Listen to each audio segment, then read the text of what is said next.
Hello everyone, I am Sunny sir. Welcome to all of you. As we know that we were studying about the language in the previous video. Today we will study some more specific about the language. Okay? जैसे कि हम लोग जानते हैं कि पिछले video में भाषा के बारे में स्टडी कर रहे थे। आज कुछ भाषा के बारे में विशेष आगे स्टडी करेंगे।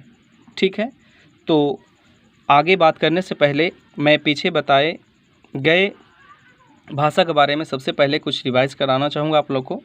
जैसे मैंने बताया था भाषा किसे कहते हैं, तो भाषा वह साधन है जिसके द्वारा, ठीक है, जिसके द्वारा हम अपने विचारों को एक दूसरे के साथ व्यक्त करते हैं, उसे क्या कहते हैं? भाषा कहते हैं। या तो भाषा मुख्य रूप से उच्चारित होने वाले शब्दों और वाक्य आदि का वह समूह है जिसके द्वारा मन की बात बतलाई जाती है, भाषा कहलाती है। ठीक है, भाषा का वैसे दो रूप होता है, लेकिन एक संकेत भाषा भी होती है। इसे भाषा के तीन रूप होता है। ठीक है, तो मैंने बताया था आप लोग को भाषा का पहला रूप बताया था मौखिक भाषा। तो मौखिक भाषा क्या होती है? तो भाषा का वह रूप जिसके द्वारा हम अपनी मन की बात एक दूसरे के साथ बोलकर प्रकट करते हैं, उसे क्या कहते हैं? मौखिक भाषा कहते हैं। ठीक है, अगला है लिखित भाषा। लिखित भाषा किसे कहते हैं? ठीक है, लिखित भाषा किसे कहते हैं? तो भाषा का वह रूप जिसके द्वारा हम अपने मन की बात लिखकर और पढ़कर प्रकट करते हैं, उसे क्या कहते हैं? लिखित भाषा कहते हैं। तो ठीक है, अब आगे जो है से हम लोग पढ़ेंगे संकेत भाषा के बारे में, विशेष जानेंगे। चलिए तो लेटेस्ट स्टार्ट शुरू करते हैं। ठीक है, तो ध्यान देंगे आप लोग। भाषा के विकास के बावजूद कई क्षेत्रों में अभी भी संकेतों द्वारा विचारों को व्यक्त किया जाता है। यानी कहने का मतलब है माय डियर स्टूडेंट्स कि भाषा के विकास होने के बावजूद भी जो है आज लोग क्या करते हैं? संकेतों यानी कि इशारों के द्वारा अपनी बातों को, विचारों को जो है एक दूसरे के साथ व्यक्त करते हैं। ठीक है, जैसे आप लोग देखे होंगे गार्ड हरी झंडी दिखाकर रेलगाड़ी को चलने का निर्देश करता है। ठीक है, आप देखे होंगे कि गार्ड जो होता है कहीं स्टेशन पे या तो कहीं चौराहे पे होता है, तो गार्ड क्या करता है? हरी झंडी दिखा करके गाड़ी को चलने के लिए आदेश देता है, और रेड जो है लाल झंडी जो है दिखाकर गाड़ी को रुकने के लिए आदेश देता है, रुकने के लिए कहता है। इसी प्रकार बस कंडक्टर अलग अलग ढंग से सीटी बजाकर बस ड्राइवर को बस चलाने तथा रोकने का निर्देश देता है। आप बस में देखे होंगे, आप कभी बस में सफ़र किए होंगे, देखे होंगे कि बस में जो है से सीटी बजाकर जो है से ड्राइवर को निर्देश देता है। ड्राइवर को जो है से वो क्या करता है? वो एक संकेत देता है कि बस को रोकना है या तो बस को चलाना है, आगे बढ़ाना है। ठीक है, तो ये सभी जो है से एक संकेत का उदाहरण है। ठीक है, नगर के चौराहे पर खड़ा पुलिस का सिपाही हाथों के संकेत से बस, कार, रिक्शा आदि वाहनों को आगे जाने या रुकने का इशारा करता है। आप शहर में देखे होंगे, कभी गए होंगे तो शहर में क्या करता है?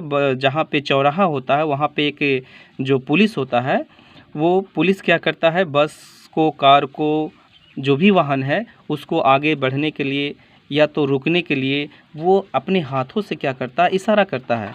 ठीक है, तो संकेत रूप से भाव प्रकट करने का यह साधन कुछ लोगों के मत से संकेत भाषा के रूप में जाना जाता है। ठीक है, क्लियर जाता है। परंतु सभी प्रकार के विचारों को प्रकट करने में भाषा का यह रूप समर्थ नहीं है। यानी कहने के मतलब है कि अगर सभी प्रकार के जो हमारे पास विचार आ रहा है, हर विचार को अगर हम संकेत रूप से ही, इशारे से ही अगर संभव कर ले, उस काम को कर ले, तो ये समर्थ नहीं है। मतलब कि संभव नहीं है, हर काम इशारा के द्वारा हो सकता नहीं है। अतः लोक व्यवहार मौखिक और लिखित भाषा का ही मुख्य रूप से प्रयोग किया जाता है।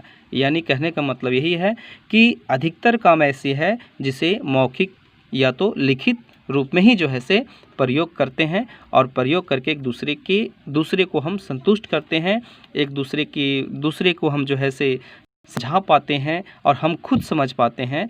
तो अधिकतर जो है से काम मौखिक और लिखित से ही होता है और संकेत के द्वारा भी होता है, लेकिन हर काम संकेत के द्वारा हो सकता नहीं है। ठीक है। विश्व में सैकड़ों भाषाएं बोली जाती है।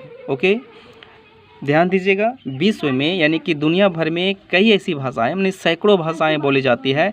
जापान के लोग जापानी बोलते हैं, रूस के लोग रूसी बोलते हैं, चीन के लोग चीनी बोलते हैं, इंग्लैंड में लोग अंग्रेजी बोलते हैं, फ्रांस में फ्रांसीसी बोलते हैं, अरबी, फारसी, स्पेनिश आदि संसार की अन्य भाषाएं हैं। बहुत सारी भाषाएं हैं संसार में बोली जाती है।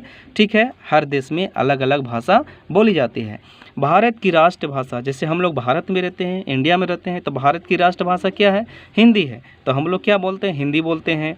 भारत के भिन्न भिन्न प्रांतों में भिन्न भिन्न भाषाएं बोली जाती है, यानी कि भारत के अलग अलग जगहों पे, अलग अलग राज्यों में, अलग अलग क्षेत्रों में हर जगह पे जो है वो क्या होता है? अलग अलग भाषाएं बोली जाती है। ठीक है, इसलिए भारतीय संविधान में हिंदी के अलावा असमिया, उड़िया, बांग्ला, उर्दू, गुजराती, मराठी, तेलुगु, तमिल, कन्नड़, मलयालम, कश्मीरी, पंजाबी, संस्कृत, सिंधी, नेपाली, मणिपुरी, कोंकणी, डोगरी, बोडो, मैथिली और संथाली भाषाओं को मान्यता दी गई है। यानी जो हमारी संविधान है, भारत की जो संविधान है, उस संविधान में जो है इन भाषाओं को क्या किया गया है? मान्यता दिया गया है, हिंदी भाषा के अलावा भी। ठीक है, चलिए आगे देखिए।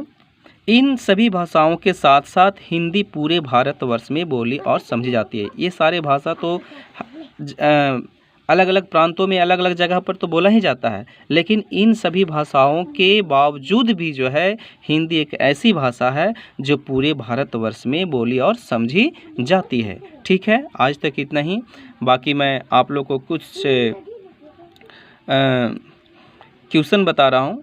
आपको जो है से मैं जो अभी क्वेश्चन बताऊँगा उसका जवाब आपको खुद ही लिखना है और मुझे उम्मीद है कि आप लोग को समझ में आया होगा। तो चलिए शुरू करते हैं।